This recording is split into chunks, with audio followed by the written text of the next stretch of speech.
Hello, now since we are done with the loading of all of our data in the Postgres database, now we are going to go ahead and proceed with the further actions of exploring our data that we have inserted. So now I'm going to go ahead. You can see that we have created this three database, which is the banking CBS, the internet banking, and mobile banking.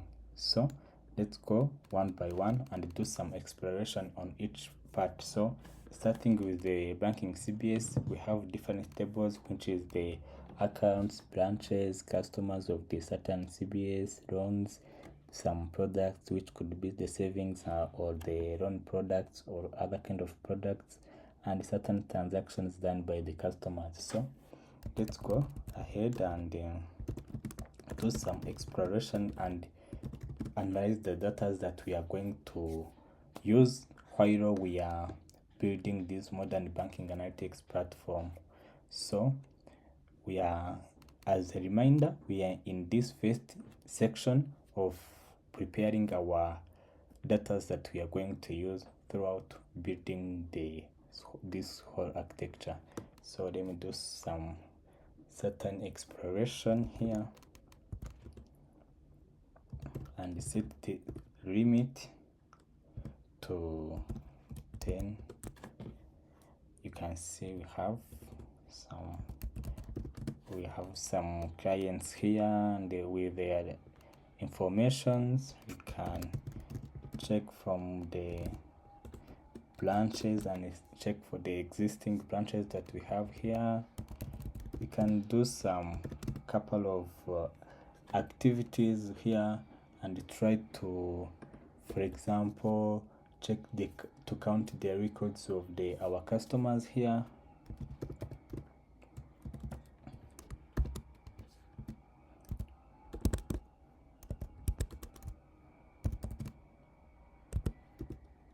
As total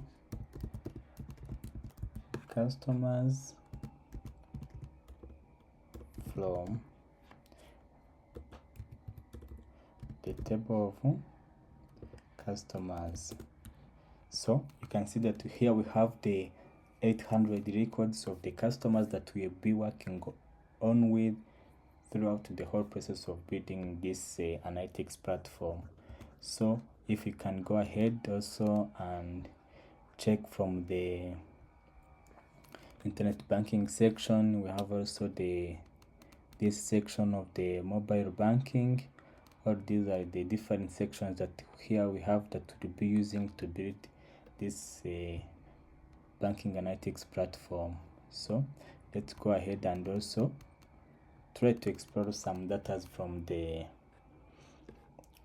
internet banking. So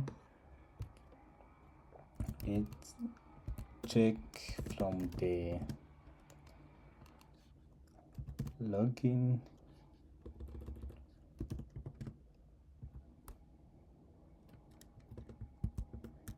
activities. So this is the central part, because you might be having some different users using their web applications or internet banking. You have to ensure that you have some logs of those customers. So these are the sample informations. When you go in the real world scenario, you might be having some extra security added there, or records like the certain logs.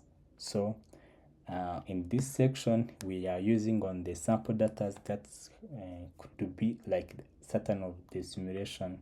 So this applies also from the mobile banking part.